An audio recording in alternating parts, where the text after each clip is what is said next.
don't think about anything. So there you go, there you have it. They're going to pick another Harriet. Okay, and they just went like, okay, let's just put it all on the line. Put it all on our the line. cards on the line and just Your throw team them is our picking. Vietnam energy and just try Yes. to beat the Filipino energy. Throw your hands in the Throw air your hands in and the wave air. it like it just don't care. Esmeralda. We're kidding. We're kidding. Oh, again. Once again. They just go for it and they're really happy right now. They're really team happy right is now. picking. So, Butters, last time, Philippines lost Carry. with game number 1. Bataano team did is not banned. use this Basha. Yes. But in game number 2, as of right now, he is definitely rolling. And they No hate pun it. intended, no pun intended, rolling with this Basha. Plus, they do have the Kufra for extra sustain and Esmeralda for extra sustain as well. So, whenever the Your Basha team comes is in banned. with the rollout, you have the Falling Star Moon and the Tyrant's Revenge follow up. Meanwhile, for Team Vietnam, what is the counter for these types of heroes who is very tanky? You need through damage coming in from the light wheel mark of this carry. Yeah, and Carry is one of those marksmen that can actually just fight into the early Your game. team He could is go for a picking. duel if she really wants to. Yes. And Vietnam here, they are actually playing their cards right, but I'm actually worried for their Harith. Because if you think about it, Arcangel right now and Nepomuceno, they actually picked the two heroes that can actually just shut down Yes. a Harith. Yes. Falling Star Moon for the Esmeralda and the Bouncing Ball for the Kufra. And I think that Harith doesn't have control Hylos. whether he can enter or Your team get is out picking. of his Zaman Force. That is the reason why they picked the Hylos right now, to give this Harriet extra mobility, extra disengage Yes, exactly. with the Glorious Pathway layered up with the Zaman Force. So they do know this. They know this.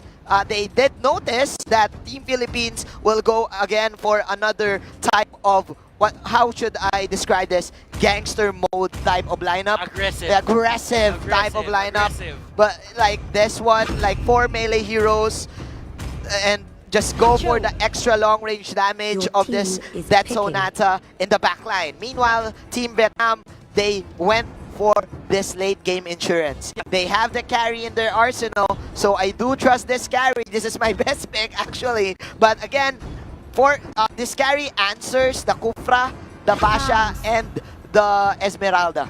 Okay, Vietnam here, not really going for that Leomord. That Leomord could have been very risky.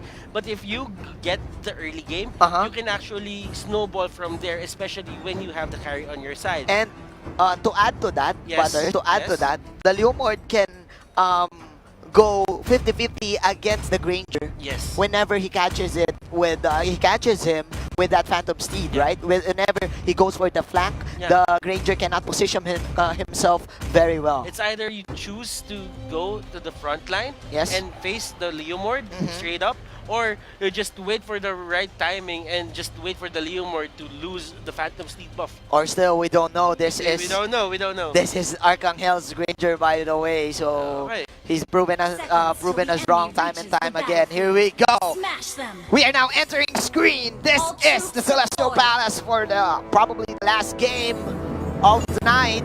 Will Vietnam force a game 3? Again, they're playing it safe.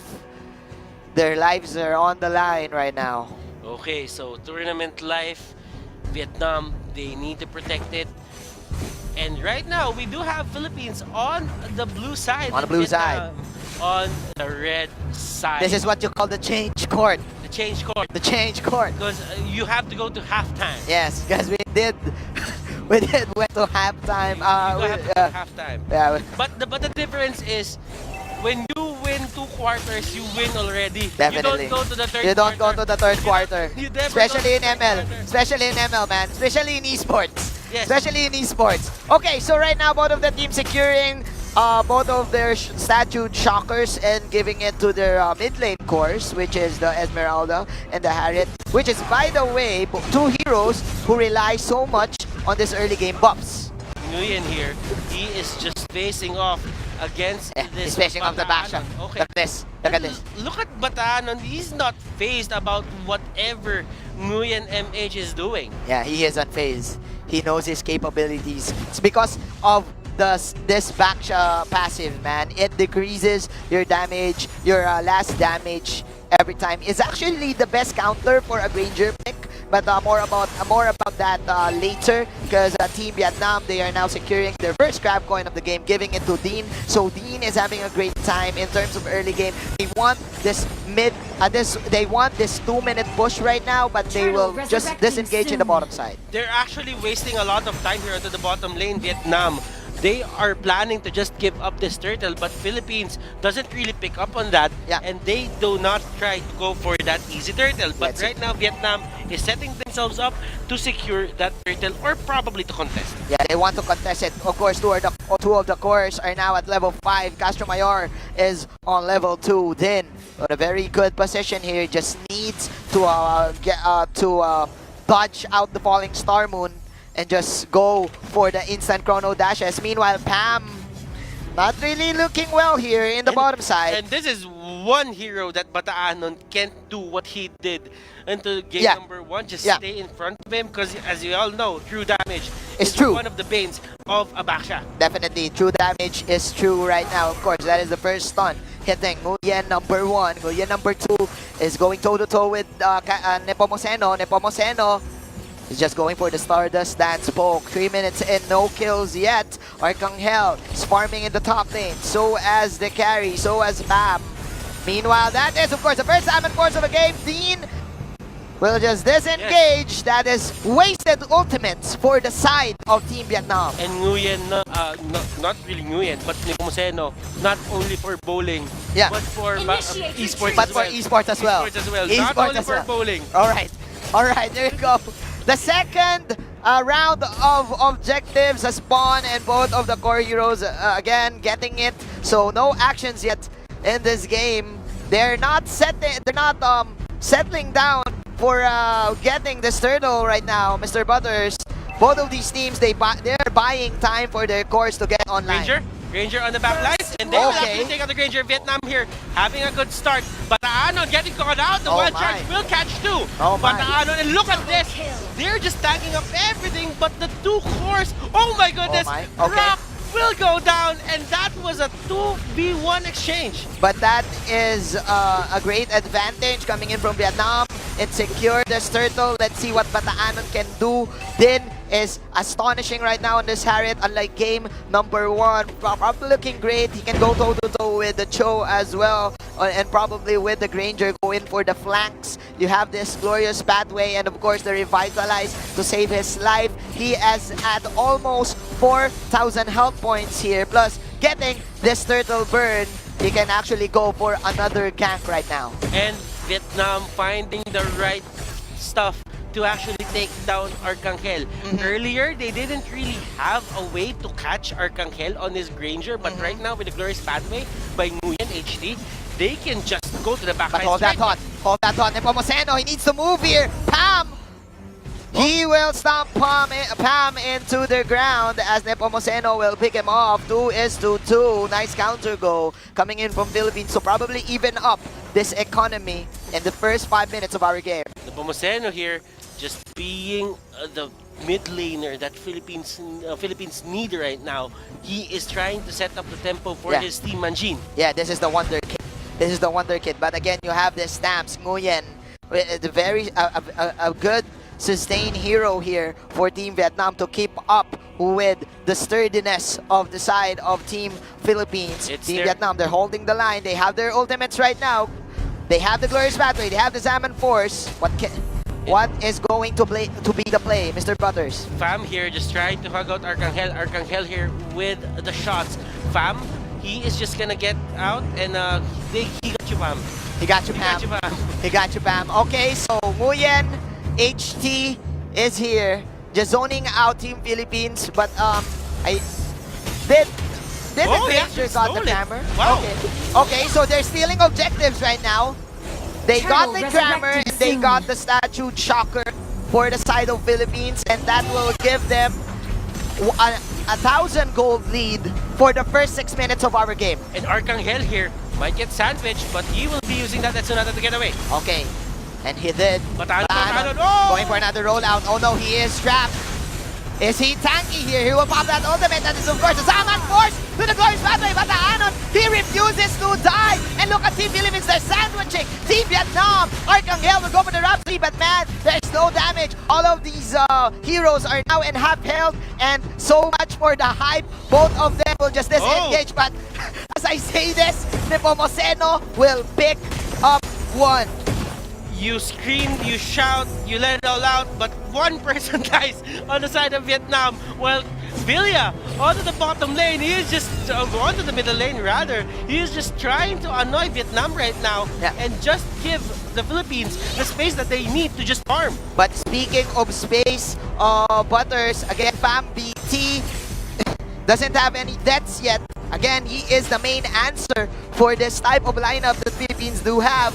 Man, 3-2 is the score. Nepomuceno, he's moving right now. That's the Girls Pathway disengage. Coming in from Nguyen. Nice Grok block from the Grok from Fam's Grok to negate the potential outrun of Team Philippines. But remember, Manjin, there is no answer if there is no question. Definitely. Definitely. Always remember that. If they cannot give a question, there is no answer. There is no answer to the question. I did not understand that, Butters, but the game goes on. 3-2-2, 8 minutes in. Okay, Pam. Pam, got you, Pam. I got you, Pam. Pam and Din connection here in the bottom lane. They're respecting this carry, man. But Nepomuceno, the bowling boy. The bowling boy, the Wonder Kid, killing spree. Oh, Tyrant's revenge. Nepomuceno here. And he'll actually go down. That's too deep. Right now, the bouncing ball is there. That's too deep. And right now, the battle of the power forwards. The battle of the power forwards. The power forwards. Who is the better sustained, boy? Who is the better sustained? Who has the better sustained? I mean, but man, Arcangel with the bullets. Plus the flicker, normal hit. Okay, the swag play coming in from Arcangel, man. Arcangel being the shooting forward. Being the shooting forward. Expected to perform day in, day out.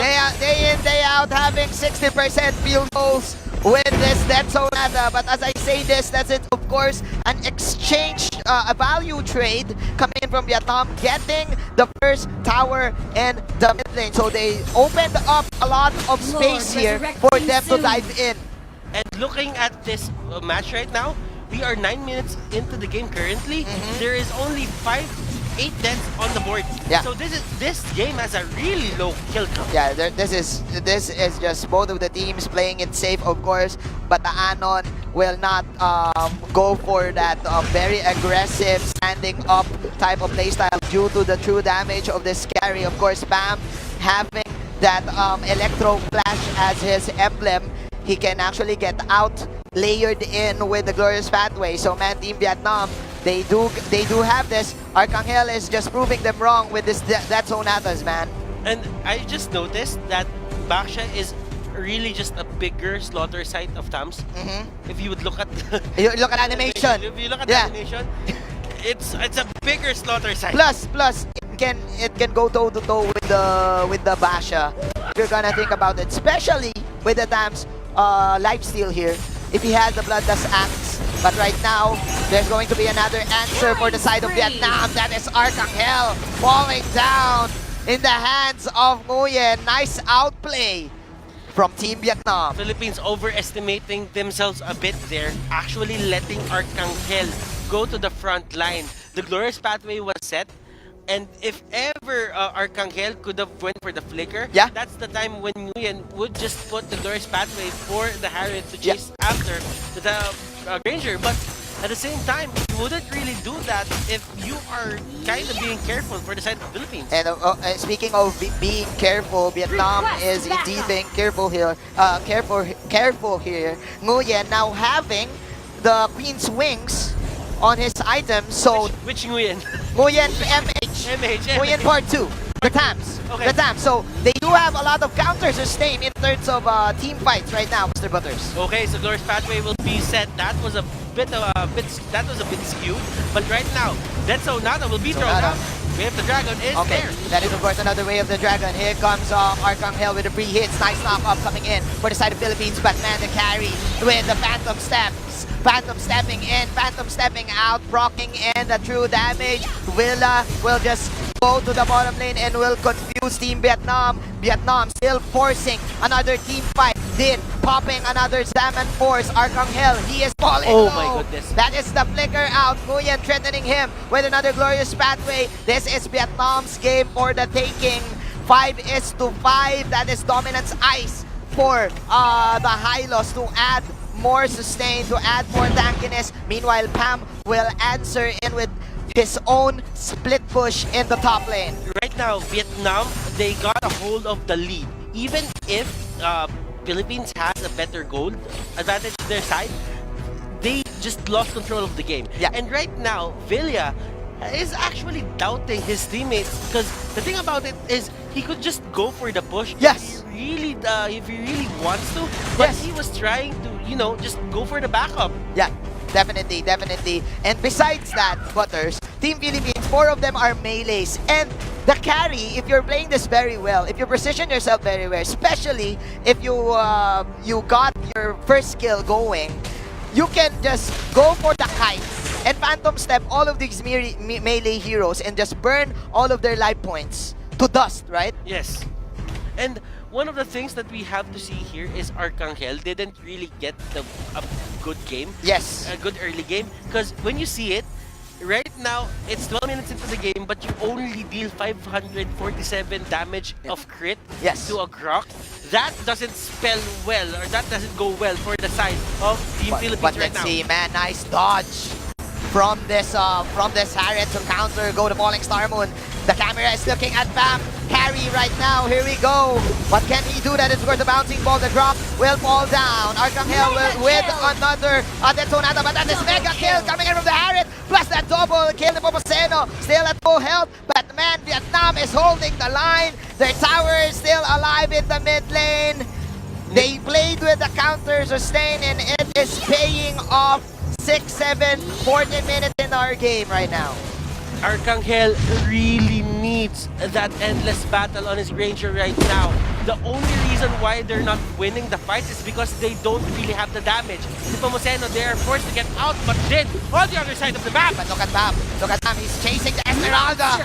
But of course, another monster kill from Din. And this is them setting up this Lord. To see the hunter be hunted right now. Vietnam, they're getting their revenge, but Thams will go down the hands of the Pomoceno. Okay. This prodigy is just carrying the team on his back. The child wonder. The child wonder, Nepomoceno here. Probably the X factor for Team Philippines to get back.